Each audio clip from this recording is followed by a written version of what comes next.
બોલો સ્વામિનારાયણ ભગવાનની જય. લક્ષ્મીનારાયણ દેવની, શ્રી વડતાલ ધામ કી જય. ઈષ્ટદેવ સ્વામિનારાયણ ભગવાન, આદરણીય વક્તા પૂજ્ય સ્નેહી મિત્ર શાસ્ત્રી સ્વામી નારાયણ ચરણદાસજી, હમણાં જ જેઓએ એકાદશીનું મહાત્મ્ય કીધું એવા બુધેજ મંદિરના કોઠારી શાસ્ત્રી નારાયણ ચરણદાસજી, સભામાં ઉપસ્થિત આદરણીય શ્રીવલ્લભ સ્વામી વગેરે સૌ સંતો, સંહિતા પાઠી સંતો, યજમાનશ્રીઓ, શ્રીજી મહારાજના લાડીલા સર્વે હરિભક્તો, સૌને ભાવથી જય સ્વામિનારાયણ. ભગવાન સ્વામિનારાયણે વડતાલમાં વારે વારે મોટા મોટા ઉત્સવો કર્યા છે. એટલે નિષ્કુળાનંદ સ્વામીએ ગાયું છે, ગોવિંદને ગમતું સદા ગામ વડતાલ વિશેષ, જળ છાયા ફળ ફૂલ કરી ગુણવંત ગુર્જર દેશ. ભગવાનને બહુ વડતાલ ગમતું. સ્વામિનારાયણ ભગવાનને જે ગમે એ બધું જો આપણને ગમે તો સ્વામિનારાયણ ભગવાનના અક્ષરધામમાં રહેવાનું આપણને મળે. સ્વામિનારાયણ ભગવાનને સાધુ ગમે, સ્વામિનારાયણ ભગવાનને ભગવાનના સ્વરૂપમાં વૃત્તિ રાખે ગમે, સ્વામિનારાયણ ભગવાનને નિષ્કામપણે ભક્તિ કરે ગમે, સ્વામિનારાયણ ભગવાનને ભગવાન સિવાય બીજે હેત ના કરે. સ્વામિનારાયણ ભગવાન છે એવું કહે કે ભગવાન વિના બીજે ઠેકાણે હેત કરવું એ સૌથી મોટું પાપ છે, એવું જે સમજે એ સ્વામિનારાયણ ભગવાનને ગમે. સ્વામિનારાયણ ભગવાનને વડતાલ બહુ ગમે. એટલે સ્વામીએ ફરી પાછું કહ્યું, સંતોએ લખ્યું છે, સૂતા બેસતા સર્વે કાળ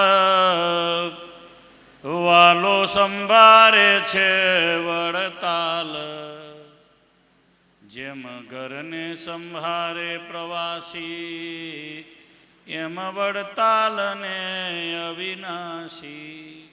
તમને બધાને સ્વામિનારાયણ બોલતા આવડે છે? ભાઈઓ ભાઈઓ બધાને પૂછું છું, લાઈવ જોઈ રહેલા નહીં પૂછું છું, બધા બોલો તો વડતાલ સ્વામિનારાયણ ભગવાનને ગમે છે?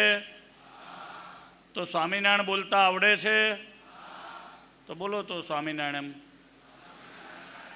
બોલો બધા.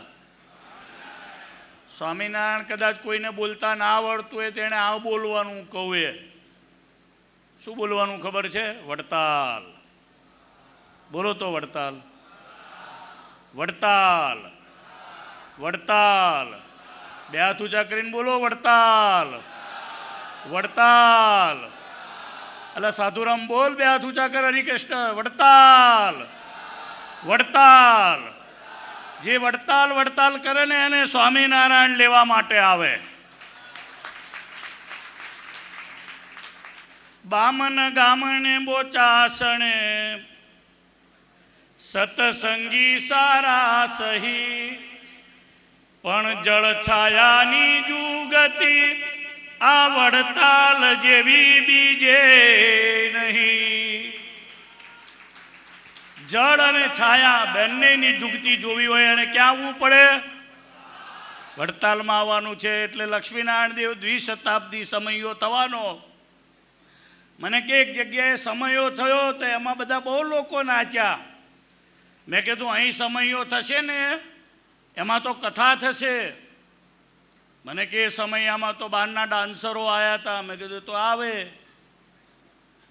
અહીંયા તો યજ્ઞ થશે, અહીંયા પૂજા થશે, અહીંયા બધાની અર્ચા થઈ. સ્વામિનારાયણ ભગવાનનું પ્રસાદીનું ચંદન તમારા કપાળમાં લાગ્યું છે. અહીંયા જે લાગ્યું છે ને પ્રસાદીનું ચંદન છે. ઘણા છે ને ભવાયામાં બહુ રસ હોય. એક ડોશી હતી શાસ્ત્રીજી, દાંત પડી ગયેલા, છેલ્લી ઉંમર હતી. કોકે કહ્યું, માજી આપણા ગામમાં ભવાયા આવ્યા, તો કે મને લઈ જજો ને જોવા. સમયે આવજો એમ કહ્યું હોય તો ના આવે. આપણે ઘણાને આમંત્રણ આપ્યું. અમે છે ને ઘણાને ફોન કરાય, અમે સંતોએ બધાને કહ્યું સમયો મહારાજનો બાંધેલો, બધાએ આવવાનું. તો ઘણા સંતોને આપણે કહેવડાવીએ કે પહેલાં રસોઈ પછી જમજો, પહેલાં આવજો સભામાં. બધા આવે છે, બેસે છે. ઘણાને કહીએ કે આવો આવો સમય એવો, કથા, ભગવાનનું ભજન, વડતાલના મહિમાની વાત સાંભળવા મળશે. ડોશી કે બીજું કંઈ નહીં, મને લઈ તો જજો ભવાયા રમાયમાં. તો બધા છોકરા હાથ ચાલીને લઈ ગયા માજીને. માજી જઈને બેઠા, પણ કંઈ સાંભળાય નહીં. બરાબર ભવાયા રમે, એમાં કંઈક હસવાની વાત આવે એટલે બધાએ ખીખી ખીખી કરે. શું કરે? તમને પૂછું છું, શું કરે? બધા ખીખી ખીખી કરે, હશે ને? એટલે શું થાય બોલો તો? શું કરે? તમને પૂછું છું એટલે વાત યાદ રહે ને કે ભવાયામ ના જવાય, સમયામ જવાય. સામા જવાય? ભવાયામ ના જવાય, સમયામ જવાય. એટલે બધા શું કરે? પેલા ભવાયા રમે એટલે શું કરે બોલો તો? ખીખી ખીખી. હવે ડોશીને સંભળાય નહીં એટલે એણે કહી રાખેલું કે બધા ખીખી ખીખી કરે એટલે તમારે મને ગોદો મારવાનો. એટલે બધા ખીખી ખીખી પૂરું થાય એટલે પેલા ગોદો મારે, ડોશી મારે, એટલે એની ખીખી ખીખી શરૂ થાય. એટલે ભવાયામ પાછી બીજી ભવાઈ થાય. ખબર પડી તમને હું શું કહું છું? હે હરિભાઈ, ખબર પડી? આ ભવાયામ પાછી બીજી ભવાઈ થાય. એટલે આપણે શામાં જવાનું? સમયામાં. સમયામાં પૂજન, સમયામાં કથા વાર્તા, સમયામાં ઉજવણા થાય. હરિજયંતીનું ઉજવણું વડતાલમાં થયું, હમણાં પૂનમનું ઉજવણું થશે. ઘણા સ્વામિનારાયણના હોય ને તોય સ્વામિનારાયણના સમયામ ના આવે, સામે સમયો કરે. ખબર છે ને? એક ડોહા હતા, સત્સંગી હતા.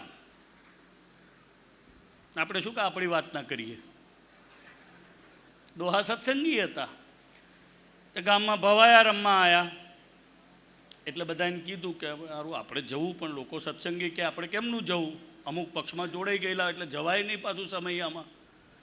તો કે જોવું તો પડશે જ. એટલે આખી રાત મથામણ કરી. છેલ્લે રામજીનો વેશ આવ્યો ને તારે એમ થયું કે લાઈને વંડીએ ચડું, કોઈ ઓળખી ના જાય ને એમ. આપણું અત્યારે કોરોનામાં પેલું ગયણું બાંધે છે ને, શું કહે છે એને? માસ્ક. ડોહાઓને કોઈને માસ્ક બોલતા નહોતું આવડતું. કોરોનાએ બધાને કેટલું બધું શીખવાડી દીધું. માસ્ક બોલતા થઈ ગયા. રેમડીસિવર બોલતા નહોતું આવડતું, એ રેમડીસિવર બોલતા થઈ ગયા. હવે એમાં ઉપર ચડ્યા. ભવાયાએ જોયું મારા તિલક ચાંદલાવાળો કોણ ચડ્યો છે કે સવારના 4 વાગે રામજીનો વેશ આવ્યો. રામજીનો વેશ કેટલા વાગે આવ્યો? 4 વાગે આવ્યો. ત્યારે કીધું કે મારા સ્વામિનારાયણવાળા લાગે છે, આ તિલક ચાંદલાવાળો લાગે. સ્વામિનારાયણવાળા પાણી ગાળીને પીવે છે ને ભવાયાએ ગાળીને જોવે છે કે છે. ઘણા એવા હોય અને ઘણા એવા હોય.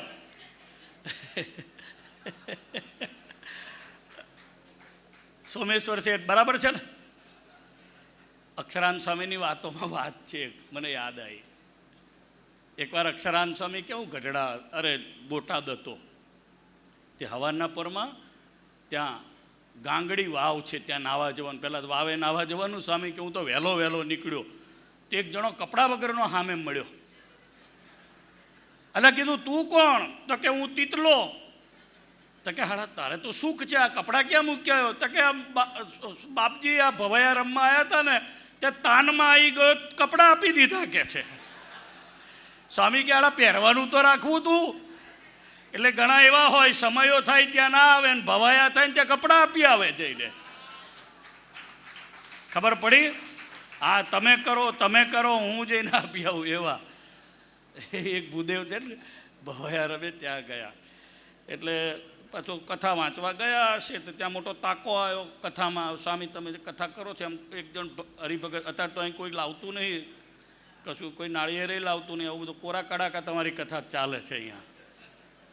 બધા ટાઈમ ટુ ટાઈમ બધા આવે છે, જમે છે, બધું કરે છે, પણ કોઈ નાળિયેર લાવતું નહીં તમારા માટે. ગમે એમ હોય, હાકરનો પડોય આવતો નથી. કથામાં કંઈ કચાશ છે શાસ્ત્રી તમારે?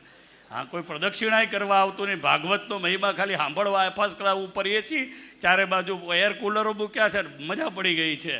કથા સાંભળવા જેવી હોય તો વડતાલમાં ખુરશીએ બેહવાનું, એ મજા પડી જાય. કે એકાદશીનું મહાત્મા તમે શું શાસ્ત્રી કીધું હોય, ઉપર ભંડારના ત્રીજે માળ જોજો તઈ માતમ સમજાય એવું છે. ખરી મજા તો ત્યાં છે. થાળી આખી ભરેલી આવે છે, મારો ત્રિકમ ને શ્યામ સ્વામી એવી વ્યવસ્થા કરી, બધાને મજા પડી ગઈ. ભૂદેવે ભવાયા સાંભળ્યા ને એમ થયું કે યારો ઘેરથી તાકો લઈ આવું. તો ઘેરથી તાકો લઈ આવ્યા, ફાડીને બધું લઈને આવ્યા, બધાને અલગ અલગ કર્યા. જેટલા ભવાયા રમતા હતા 20 પછી બધાને તાકો વેચી આપ્યું, એક કપડું. ઘેર સવારમાં થયું, બારણું ખુલ્યું, તારે ગોરાણી કહેલા આ તાકાનું આપણું કાપડ હતું એ ક્યાં ગયું? તો કે રાતે ભવાય. તો કે છોકરાને પહેરવાનું તો રહેવા દેવું હતું.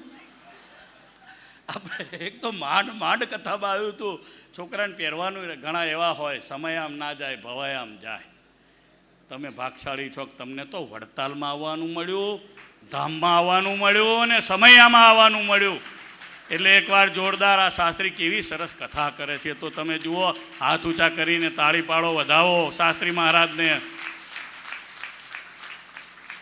આ તો બધી વડતાલમાં આવી વ્યવસ્થા મળે. આવો સભા મંડપ સાર્થક થઈ જાય. અહીંયા તો કથા વાર્તા ફુવારા છૂટે એવી કથા થાય છે. અહો અહો થાય. આ કથા સાંભળી આજે જેણે અજામિલની, બીજું કંઈ યાદ ના રહે, ખાલી ઓમ નમો નારાયણાય આટલું યાદ રહી જાય ને તોય આપણી કથા સાર્થક. શું? ઓમ નમો નારાયણાય.